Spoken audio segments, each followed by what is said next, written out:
What's up, y'all? My name is Howard. I'm the founder of Crossworx Automotive. I was working as a collision repair tech with Tesla. I've been with them for about 2 years.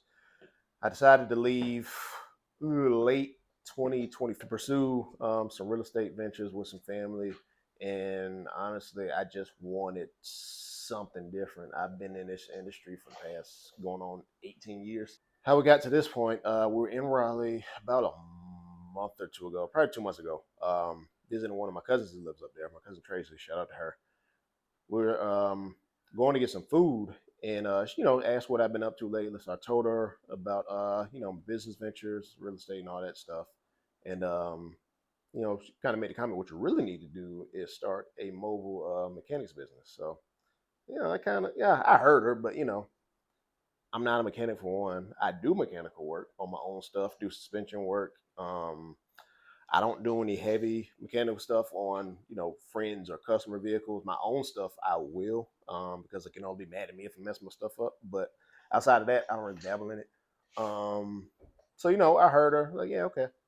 And probably a few weeks after that, we were in Atlanta, and we were getting in the car to go somewhere, and God just downloaded into my spirit, just start a mobile auto body, customizations as well. My wife and one of our other friends, and they were all for it. Man, as a kid, all I really wanted to do was three things: be a truck driver, work on cars in some capacity, and that's really it. That's really all I want to do: be a truck driver, work on cars. But I always knew I wanted to be in business for myself in the automotive realm. Had no clue how I would get there. I just knew that's what I wanted to do as a kid. So I always loved cars. Always been into cars or vehicles, anything with an engine and wheels. I've always been into it. In high school, I took automotive repair, mechanical repair, in the vocational school I was in high school. So did that in 11th grade. It was cool. I wasn't the best at it, honestly. And it sounds crazy saying it, but it, it was I can't remember the name of the song, but it was a Paul Wall video. And like one of the scenes in the video, just a snippet of this dude in a paint booth doing a candy paint job on a Cadillac. I saw that, I was like, why don't you try auto body? So 12th grade rolls around, I do the vocational school again, and I enroll in auto body repair. That was it. That I found my niche. I was not that good with mechanicals, but auto body, like it suited me better. So that was it, man. Graduated, applied for I think it's called Southern Collision now. It was Greenbrier Collision at the time, in Chesapeake. Applied there. Started working there like maybe a month or two after I graduated high school. So I was working there and doing this arts program at the community college because my mom wanted me to pursue a degree in something, even though I did not want to. So I did that. I was working part time there as well as going to school, and I was a painter's apprentice at that point because that's all I wanted to do. I didn't want to do body work really at that point. All I wanted to do was be a painter. So I was doing the video, painting a car. That's what I wanted to do. So I was a painter's apprentice or painter's helper. I was a helper until late 2010.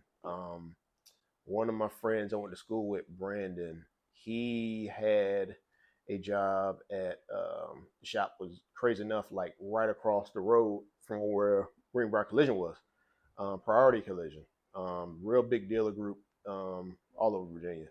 So they had just recently overhauled their shop, like he put a huge addition on the shop, everything. That was the spot to be in Chesapeake at that time, Priority. He hit me up like, hey man, got a body tech down here that needs a helper. Is something you'd be interested in? I thought about it. Told him I'm down to meet up with the guy, Aaron McMillian. Shout out to you, Aaron, if you ever happen to come across this.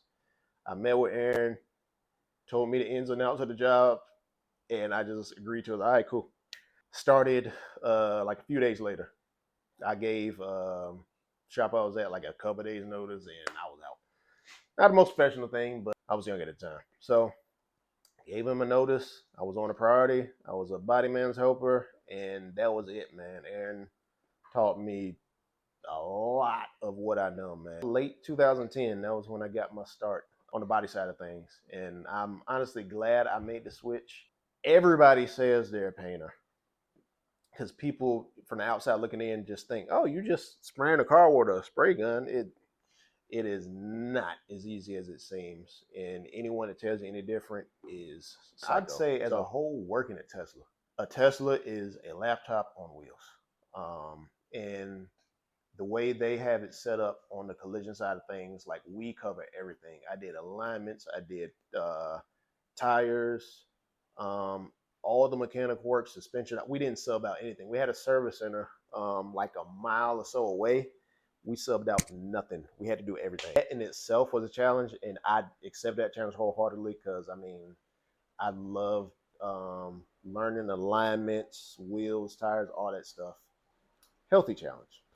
Depending on the repair, because they are so meticulous and methodical with how they want things repaired, and God forbid you deviate from that, because if it's found out, they will try to nail you to the cross. So there were times where I had to drop the subframes from vehicles, which on a normal vehicle, I mean, yeah, it's not, not really that big a deal. I've done it before, but it's an electric vehicle.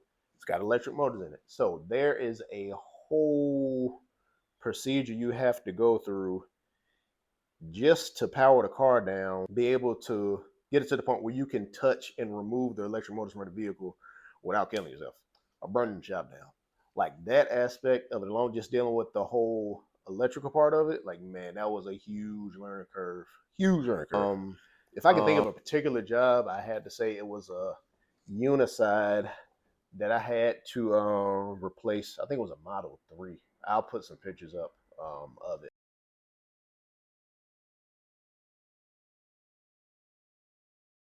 One of the guys repairing it had cut a little too deep when he was making his cuts for the quarter panel, and ended up cutting into the inner structure on like the dog leg or the B pillar or something like that. It ended up either being a quarter job and the rocker section as well.